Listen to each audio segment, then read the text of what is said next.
சாம் வந்து ஸ்னேகா பண்ண எல்லா விஷயத்தையுமே வந்து கோர்ட்டில் வந்து சொல்கிறாரு. இந்த மாதிரி ஸ்னேகா என்னை ஏமாற்றிருக்காங்க லவ் பண்ணி. நானும் ஸ்னேகாவும் அவ்வளோ லவ் பண்ணோங்க.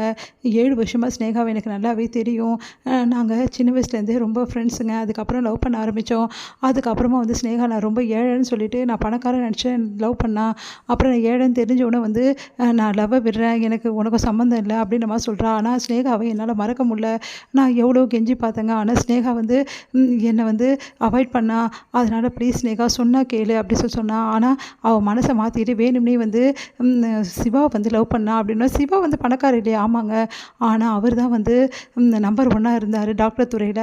அவரை வச்சு அவங்க ஹாஸ்பிட்டலை டெவலப் பண்ணணும்னு சொல்லிட்டு அப்பாவும் பொண்ணும் வந்து முடிவு பண்ணி இந்த மாதிரி பண்ணாங்க. அதுக்கு இடைஞ்சலாக இருக்க என்னை வந்து கோமா நிலைக்கே கொண்டு போயிட்டாங்க. நான் இப்போ கோமாலேருந்து மீண்டு வந்திருக்கேங்க. என் ஃப்ரெண்டு தான் என்னை காப்பாற்றினா. ஆமாங்க. கொஞ்சம் கொஞ்சமாக ஸ்னேகா கிட்டே மிரட்டி பணம் கேட்டேன். அவளும் கொஞ்சம் கொஞ்சமாக தான் கொடுத்தா. அதை வச்சு தான் என் ஃப்ரெண்டோட ட்ரீட்மெண்ட்டும் நான் கொஞ்சம் கடன் வாங்கியும் என் ஃப்ரெண்டுக்கு ட்ரீட்மெண்ட் பார்த்தேன். இப்போ வரைக்கும் என் ஃப்ரெண்டை வந்து எப்படியாவது வந்து இந்த உலகத்தை விட்டு அனுப்பணும்னு சொல்லிட்டு நிறைய முயற்சிகள் பண்ணாங்க. இப்போ கூட என் ஃப்ரெண்டு வந்து ஒரு இடத்துல அடைச்சி வச்சுருந்தாங்க. எங்களுக்கு சிந்து வந்து ஹெல்ப் பண்ணலைன்னா நாங்கள் இங்கே வந்திருக்கவே முடியாதுன்னு சொல்லிட்டு நடந்த விஷயத்த முழுசுமே வந்து சொல்கிறாங்க.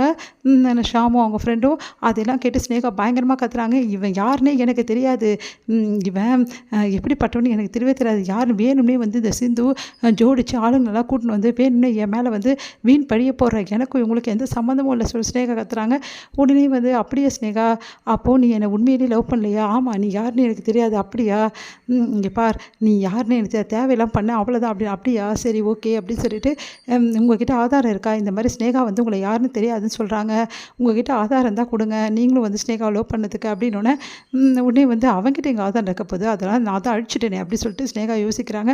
என்கிட்ட எல்லா ஆதாரமும் இருக்குது அப்படி சொல்லிட்டு ராம் வந்து இந்த மாதிரி ஸ்னேகா வந்து மிரட்டினது, அதுக்கப்புறம் ஸ்னேகா கிட்டேருந்து பணம் வந்து ராம் வாங்கினது எல்லாத்தையுமே வந்து ஆதாரமாக வந்து வச்சுருக்காங்க. அதில் ஸ்னேகா அவங்க அப்பா வந்து இந்த மாதிரி எனக்கு இடைஞ்சலாக இருக்காத அப்படின்னு சொல்லிட்டு பேசுனது எல்லாமே இருக்குது.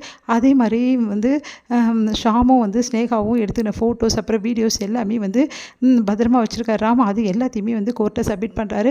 பாருங்கள் மேடம், ஸ்னேகா எப்படிலாம் ஆசை வார்த்தை சொல்லியிருக்கா, எப்படிலாம் லவ் பண்ணியிருக்கான்னு சொல்லிட்டு இந்த அளவு நெருக்கமாக பழகிட்டு கடைசியில் என் ஃப்ரெண்டை வந்து இந்த மாதிரி கழட்டி விட்டுட்டு பொய்யா வந்து லவ் பண்ணுற மாதிரி நடிச்சிருக்கா சிவா கிட்ட.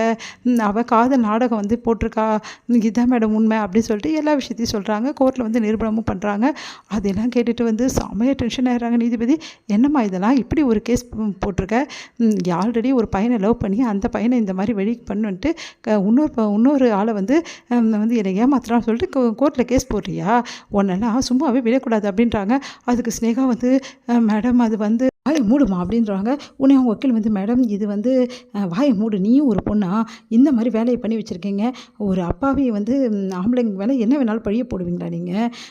இந்த விஷயம்லாம் தெரியாமையும் உன்னை வந்து விரும்ப வச்சுருக்க, நீ இந்த மாதிரி வேலையெல்லாம் பண்ணியிருக்க, சிவா டாக்டர் மேலே எந்த தப்பும் இல்லைன்னு சொல்லிட்டு நிரூபணம் ஆகுது அப்படின்னு சொல்லிட்டு சொல்கிறாங்க. வந்து இதெல்லாம் பார்த்து பயங்கரமாக அதிர்ச்சியடையாரு. மேடம் நான் ஒரு நிமிஷம் பேசிக்கலாமான்னொன்னே பேசுங்க சிவா அப்படின்னோடனே எனக்கு சத்தியமாக இந்த ஸ்னேகா பற்றி நிறைய விஷயங்கள் எனக்கு தெரிய வந்தது மேடம். இப்போ நான் வேணான்னு சொல்கிறதுக்கு கூட அதுதான் காரணம். அவள் வந்து இந்த சமுதாயத்துக்கே ரொம்ப ரொம்ப மோசமான விஷயங்கள் எல்லாம் பண்ணியிருக்கா அப்படின்னு சொல்லிட்டு ஸ்னேகா பற்றி நிறைய விஷயங்கள் வந்து இந்த மாதிரி ஒரு பொண்ணோட காலை வந்து இந்த மாதிரி பண்ணது எல்லா விஷயத்தையும் வந்து சொல்கிறாரு. இந்த மாதிரி விஷயங்கள்லாம் பண்ணதால் தான் மேடம் அவளை நான் வெறுத்தேன், அதனால தான் வந்து இப்படிப்பட்டவை எனக்கு வாழ்க்கை துணையாக வேணான்னு சொல்லிட்டு நான் முடிவு பண்ணேன், இதுதான் மேடம் காரணம், இந்த காரணத்தை நான் அப்போவே சொல்லியிருப்பேன், ஆனால் சொன்னால் யாரும் நம்ப மாட்டீங்க, அதனால தான் நான் இப்போ சொல்கிறேன் அப்படின்னு சொல்லிட்டு சிவாவும் சொல்கிறாரு. அதை கேட்டுட்டு இவ்வளோ மோசமான பொண்ணா நீ, உனக்கு போய் வந்து நான் வந்து நீதி கிடைக்கணும்னு நினச்சேன், எவ்வளோ பெரிய தப்பு அப்படின்னு சொல்லிட்டு நீதிபதி உணர்றாங்க தன்னை தவிர. அடுத்து வந்து சிந்து சொல்கிறாங்க மேடம் இப்போ வந்து ஸ்னேகாவோட வந்து உண்மையான முகம் என்ன நீங்கள் தெரிஞ்சுக்கிட்டீங்கன்னா மேடம் தயவு செய்து என் வீட்டுக்காரை வந்து விடுங்க மேடம், அவர் மேலே எந்த தப்புமே இல்லை அப்படின்னு சொல்லிட்டு சொல்கிறாங்க. நீதிபதி வந்து தன்னோட முடிவை நான் சொல்கிறேன் தீர்ப்பேன் அப்படின்னு சொல்லிட்டு சொல்கிறாங்க. எல்லாரையும் உட்கார சொல்கிறாங்க. அப்போ நீதிபதி சொல்கிறாங்க இந்த ஸ்னேகா வந்து பொய் வழக்கு போட்டிருக்காங்க, அதனால் இந்த கேஸை நான் தள்ளுபடி பண்ணுறேன். அது மட்டும் கிடையாது, ஒரு சமுதாயத்தில் இருக்க ஒரு நல்ல டாக்டரை வந்து இந்த மாதிரி வீண் பழி போட்டு வந்து அலக்கழிச்சிருக்காங்க. அதே மாதிரி நம்பி வந்து ஒருத்தர் காதலிச்ச ஷாமை வந்து இந்த மாதிரி வேலை பண்ணியிருக்காங்க. அதனால் அவர் ரொம்ப துன்பப்பட்டிருக்காரு. அவருக்கும் அதே மாதிரி டாக்டருக்கும் அவங்க நஷ்ட ஈடு கொடுக்கணும் அப்படின்னு சொல்லிட்டு தீர்ப்பளிக்கிறாங்க.